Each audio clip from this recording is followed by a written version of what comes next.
Good morning student. कक्षा 8वीं में विषय विज्ञान में हम अध्याय 7 प्रारंभ कर रहे हैं। अध्याय 7 का नाम है पौधे जंतु एवं जंतुओं का संरक्षण, यानी पौधे जंतु के संरक्षण के बारे में हम इस अध्याय में जानेंगे। तो जब कभी हम देखते हैं कि हम वन भ्रमण पर जाते हैं या किसी राष्ट्रीय उद्यान पर जाते हैं तो हम वहाँ विभिन्न प्रकार के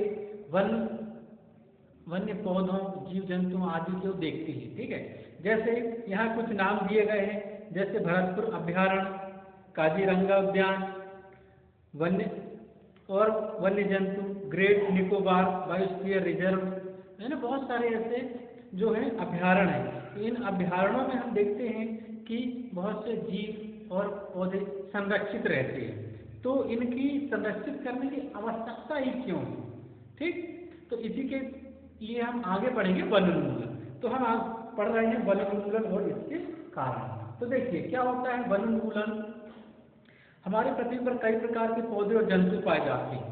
तो ये जो पौधे जंतु होते हैं ये मानव जाति के लिए बहुत रहने के लिए आवश्यक होते हैं। अब इन पौधे और जंतुओं का अस्तित्व खतरे में है, तो इनकी कमी आ रही है। इसी को हम कहते हैं वन उन्मूलन। वन उन्मूलन मतलब वनों का काटना, वनों को अत्यधिक मात्रा में पेड़ पौधों का वनों का काटना, जिससे उनमें कमी आ जाती है, उसी को कहा जाता है वन उन्मूलन। ठीक, तो वन उन्मूलन हमारे लिए बहुत बड़ा खतरा बन गया है। ठीक है, हम जानते हैं कि वन उन्मूलन का अर्थ है वनों का समाप्त होना।